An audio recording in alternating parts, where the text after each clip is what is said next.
I believe that Kamala Harris is going to win the 2024 election. And I believe she's going to win fairly decisively. Like, I don't think we're going to be on the edge of our seats on election night waiting to see what happens. I think we're going to know pretty early in the night that she's won.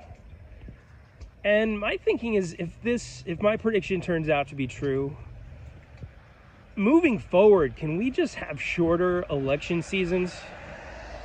Like, instead of these long, drawn-out 2-year processes of picking candidates and then running those candidates, let's just, shorten it. Like, how about just having all of the primaries in July of the election year? 12 or 13 primaries per week during July. Whoever winds up winning, it's decided in August.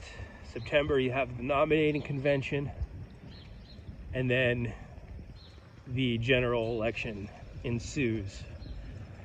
I think whether Harris wins or not, we've been shown that it's actually not a liability, but on the contrary, an asset to have a fresh, newer candidate rather than one that's been,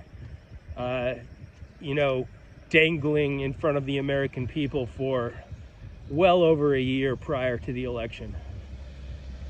And obviously we're going to have incumbents, so there's going to be situations where the incumbent president is running for re-election. We're going to kind of know that they're going to be the candidate.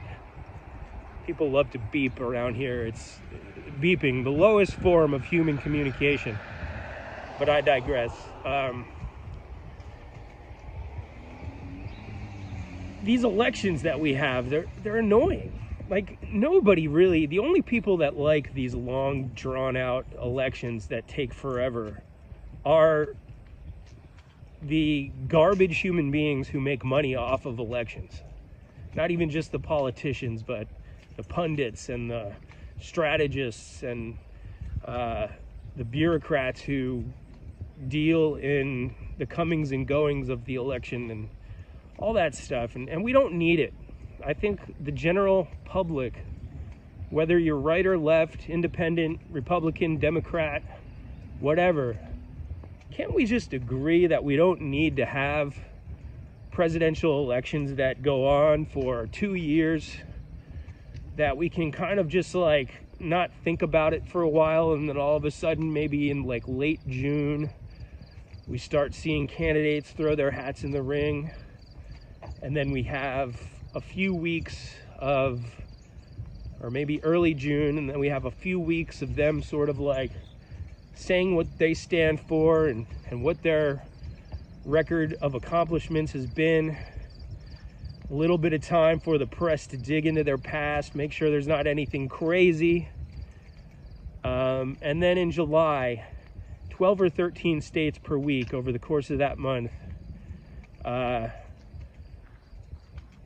have their primaries.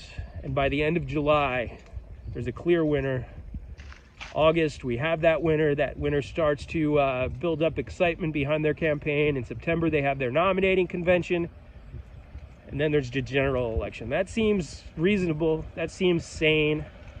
That seems a lot better to me than what we've had, at least most of my life, and especially in these past several elections where it just seems to be getting out of hand. It's almost like before the winner of an election is even inaugurated, they're already focusing on the next election beyond that. And it's just, let's end that, okay?